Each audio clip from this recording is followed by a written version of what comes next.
Okay, let us pray in the Father's and Holy Spirit. Father, Lord God, Lord, before we end this program, Lord God, I would like to thank you, Lord God, successful ang event naman, Lord God.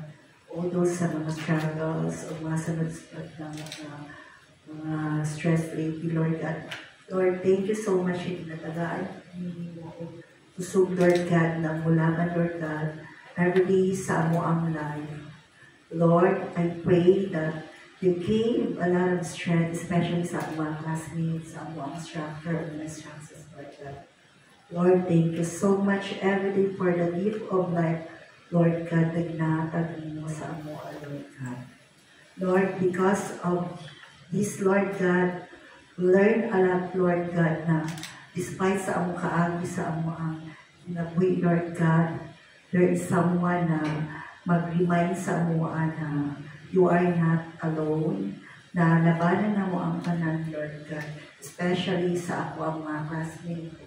Hindi lang sa ako mga classmates, mga sa gawas pa na tao na face of depression in the society, Lord God.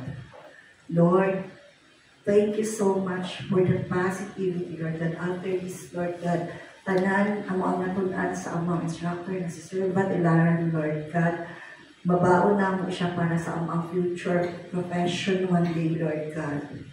Lord, thank you. And this we ask in Jesus' name. Amen. Amen.